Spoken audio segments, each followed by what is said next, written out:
Selamünaleyküm arkadaşlar. Öğren Ayşe YouTube kanalına hoş geldiniz. Bugün sizlerle yine çok kolay ve çok güzel bir örgü modelinin yapımını paylaşacağım arkadaşlar. Modelimiz gerçekten çok kolay ve çok güzel bir örgü modeli. Ben sizlere yelek model olarak gösterecek olduğum için arkadaşlar bu şekilde angora tarzı bir ip kullanacağım. Sizler yapacak olduğunuz örgü modeline göre ipinizi ve tığınızı ayarlayabilirsiniz. Ben yelek modeli olarak gösterecek olduğum için bu şekilde bir hazırlık yaptım arkadaşlar. Yani bu şekilde trabzan sırası gittim. Lastik olması açısından sizler eğer yelek modeli olarak yaparsanız bunu bir tık daha kalın yapabilirsiniz. Ben 6 tane trabzan yaptım. Mesela siz 10 tane yapabilirsiniz. Daha da iyi olacaktır arkadaşlar. Evet, dediğim gibi ben yelek modeli olarak göstereceğim. Sizler ister şal yapın, ister bebek battaniyesi yapın, ister bebek yeleği yapın. Hiç fark etmez. Tığ işi örgülerinizde kullanabileceğiniz çok güzel bir örgü modeli. Evet, hemen besmelemizi çekelim ve başlayalım. Bismillahirrahmanirrahim. Öncelikle 4 tane zincir çekiyorum ve kenar trabzanlarımı oluşturuyorum arkadaşlar. Zincirimi çektim, tığımın başını doladım ve bakın bu ilk trabzana bu şekilde girdim. 2 de çıktım, trabzan yaptım. Hemen bu ikisinin birleşmiş olduğu noktaya girdim. 3. trabzanımı yaptım. Boşluğuma battım. 4.'yü yaptım. Bir tane de birleşim noktasına batıyorum ve 5 tane kenar trabzanı yaptım. Benim için yeterli. Fakat sizler yelek modeli olarak yapar iseniz bu kenar trabzanı, özellikle de göğüs kısmına gelecek olan tarafı bir tık daha kalın yapmanızı tavsiye ederim.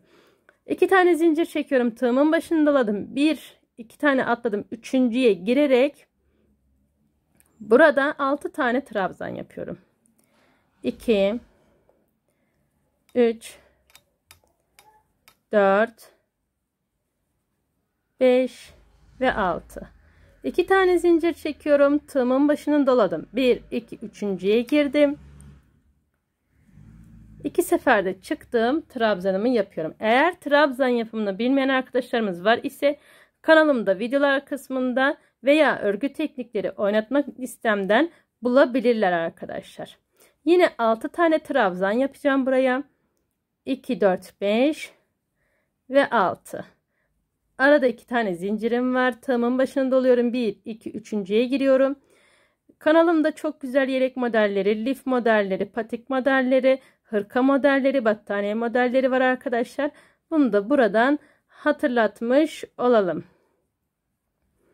Evet. 2, 4, 5 ve 6. Bu sıramızı bu şekilde tamamlıyoruz. 6'şer tane trabzanlar yaparak sıramızı tamamlıyoruz arkadaşlar. Benim zaten bitti, görüyorsunuz. Şöyle ipimin katı açıldı.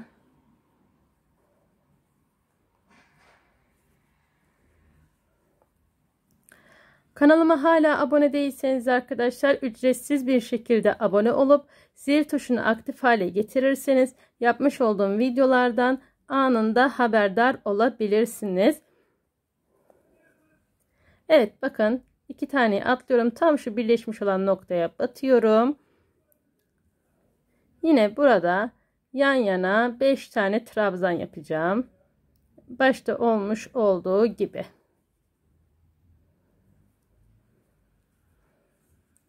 İlk sıram bu şekilde arkadaşlar, görüyorsunuz. Her bir modelim, bakın şu kenar trabzanımı saymazsak 1, 2, 3 tane trabzan üzerine oluyor. Eğer yelek modeli olarak yapar iseniz bunu dikkate alın lütfen. Sonrasında kenar trabzanı koyacak olduğunuz yeri ayarlarsınız arkadaşlar. 4 tane zincir çekerek geriye döndüm. Bakın hemen buraya değil, bir sonraki noktaya geçiyorum. 2'de çıktığım trabzanlarımı yapıyorum. Kenar trabzanlarımı oluşturuyorum. Sonrasında bir tane zincir çektim. Tığımın başını doladım. Bakın. Hemen ilk trabzan tepesine batıyorum. 1. Yanındakine. 2. Yanındakine. 3. Bir tane zincir çekiyorum burada. Tığımın başını doladım. Takip eden trabzana yine girdim. 2 ve 3. Bu şekilde. Bir tane zincir çekiyorum. Takip eden trabzana girdim. 1 2 3. Bir zincir.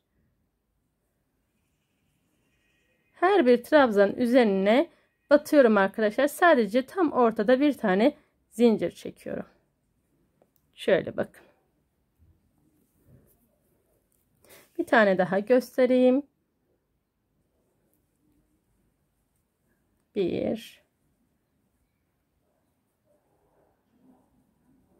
2 ve 3. Bir zincir.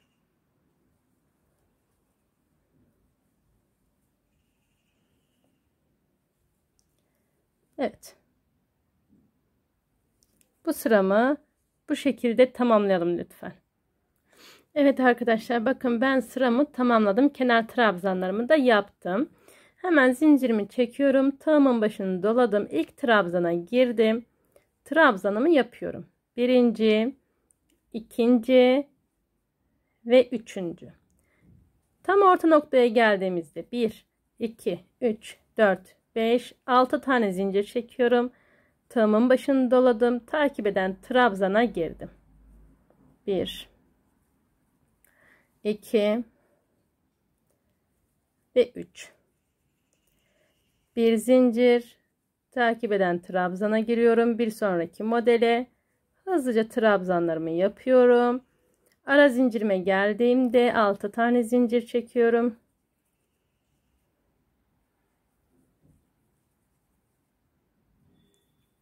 Hemen trabzanlarımı tamamlıyorum. Arada bir zincir, bir sonraki modele geçiyorum.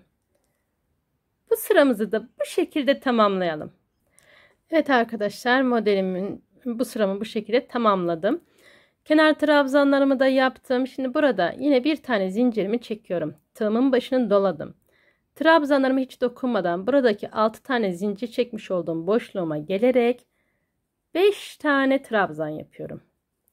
2 3 4 ve 5. Bir tane zincir çekiyorum. Tığımın başını doladım. Aynı yere 5 tane daha trabzan yapıyorum.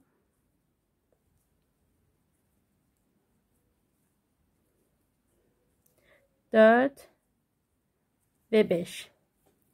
Hiç zincir çekmeden, bakın şu ipimi şöyle alalım.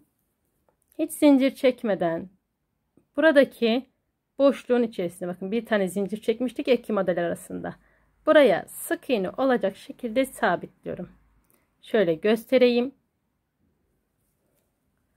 Sonrasında yine zincir çekmiyorum arkadaşlar. Tığımın başını doladım. Buradaki zincir çekmemin sebebi kenar olduğu içindi. Tığımın başını doluyorum. Hemen zincir boşluğuna geliyorum. 5 tane trabzan yapıyorum. 4 ve 5. Bir tane zincirim var. Tığımın başını doluyorum. Hemen 5 tane daha trabzan yapıyorum. 3 4 ve 5. Bu ara boşluğuma sık iğne olacak şekilde sabitliyorum. Sonrasında bir sonraki modelime geçiyorum. Bakın. Oldukça güzel, oldukça şık bir model. Sıramızı tamamlayalım. Bir üstte buluşalım. Evet arkadaşlar, sonuna kadar geldim. Bakın bu sonu size göstermek istedim.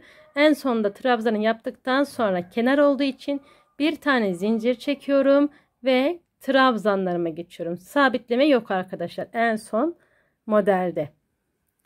İlk başta da bu şekilde yapmıştık zaten.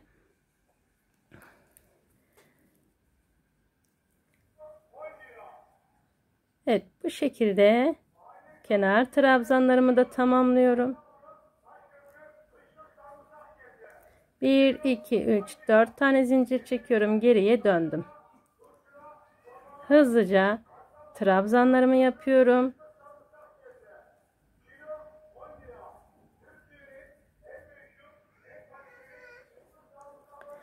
Trabzanlarımı yaptıktan sonra arkadaşlar artık modelin kurumu bundan ibaret. Bakın şöyle göstereyim. Burası ön tarafı. Şimdi aşağıda yapmış olduğumuz işlemin aynısını yapacağız. Yani dediğim gibi o kadar kolay bir örgü modeli ki hem çok kolay hem de muhteşem, gösterişli bir yelek modeli. Aşağıda 2 zincir çekmiştik arkadaşlar. Hatırlarsanız yine 2 tane zincir çekeceğim. Tığımın başını doluyorum. Bu arada bir tane zincir çekmiştik. O bir tane zincirimin içerisine şimdi 6 tane trabzan yapıyorum. 2 3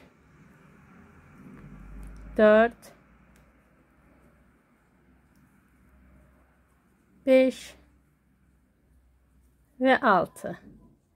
Arada 2 zincirim var. Tığımın başını doluyorum. Bir sonraki modele geçiyorum. Evet, dediğim gibi modelin yapımı bundan ibaret arkadaşlar. Anlamadığınız ya da takıldığınız yer olursa yorumlar kısmından yazabilirsiniz. Şimdi ben sizler için modelimi biraz daha büyüteceğim.